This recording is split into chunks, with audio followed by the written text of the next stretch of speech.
How's it going, guys? Today I'm going to be talking about movement and why I believe movement is healing. I want to share with you something that we've been doing almost every morning, which turned into a habit, so I have some interesting research facts on habit formation. I also briefly touch on how sedentary lifestyles can be dangerous for us, and I think this little movement prep that my boyfriend Jim and I put together has really helped us because we both work from home, and hopefully this will help someone who does have a sedentary job or lifestyle, because not everybody likes to go to the gym, but at the end of the day, the human body was designed to move, and I feel like in today's society, we're more sedentary than ever with the way technology is and the amount of sitting that we do. So I think that this has really helped us in that sense, and it doesn't have to be this movement prep in particularly. The whole goal of this message is to overall be active, move your body, because there is tons of research out there that indicates moving is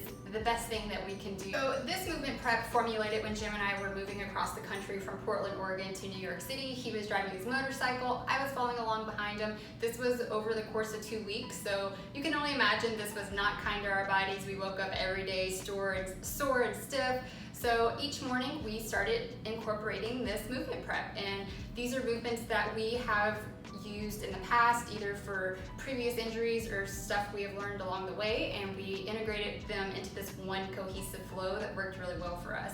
The best thing about it is it felt good to us, just getting up, moving around, increasing that blood circulation, and it just kind of set us up for the day. Once we arrived in New York City, we continued doing it without really thinking about it, which turned into a habit. So therefore, I was curious about habit formation, and I did a little research on how it's created. And according to the European Journal of Social Psychology, it takes on average 66 days to create a habit. How long it takes a new habit to form can vary widely depending on the person, the behavior, and the circumstances. I do want to point out that we do not do this every day. It is consistent for the most part, but some days we will miss, or we'll do a quick version here in our apartment. We have a mini gym in our building. We'll go down there and do it. Obviously, I did it on the rooftop in this video because it was such a beautiful day. We do occasionally go up there when it's nice out, but don't get the idea that this is my perfect morning every day. That's not the case at all. It even stated in the research article that I shared with you guys that missing an opportunity to perform the behavior did not materially affect the habit formation process. Just like with anything else in your life, to see results, you have to be consistent and adhere to a plan, but remember, there are no perpetually perfect days of your nutrition, training, or your daily habits. Will this routine make you more flexible or mobile? Probably not. There isn't enough research out there that indicates any long-lasting effects of these movements. We basically do it because it feels good. Same concept with a foam roller or lacrosse ball, any kind of mobility tool, soft tissue work, we do it because it feels good to us.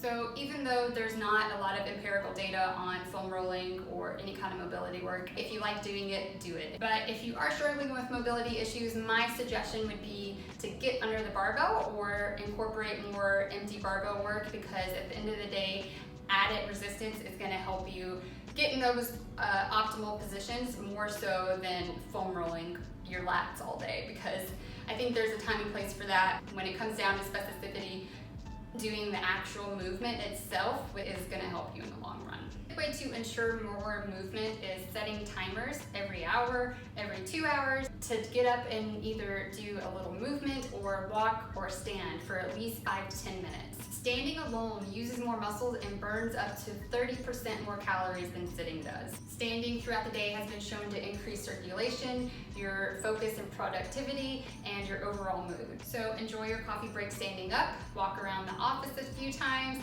take the stairs instead of the elevator. You can even do walk and talk meetings with your coworker, 15 to 20 minute walks on your lunch break, or you can get in a nice little, if you train, you can work out on your lunch break. There are definitely ways to avoid sitting so much at your work. I have an online client who is actually 6 months pregnant, and she has a sedentary job for the most part. She has 80% sitting and 20% walking. So she trains 3 days a week, and she goes on her 1 hour lunch break to get in her workout. And on top of that, she also takes 15 to 20 minute breaks at work to walk 2 times a day. She stated that she feels a lot better and more awake after she comes back from a walk or the gym. So she is definitely inspiring to me and others, and it just goes to show that you can do it, you can make the time for it if you want it. So we have 24 hours in a day. On average, 8 of those are for sleep, 8 for work, and the rest of the 8 are for eating, your commute, family time, social life, and taking care of yourself, which should be the top priority within those 8 hours. So we all have time. It just comes down to whether or not we make the time. I hope you guys enjoyed this video, and hopefully you learned a little something, or it inspired you to get up and start doing something, being more active with your body, creating a new habit, whatever it may be. It doesn't have to be this movement prep in particularly. So hopefully you find something that works for you, and I will catch you guys later.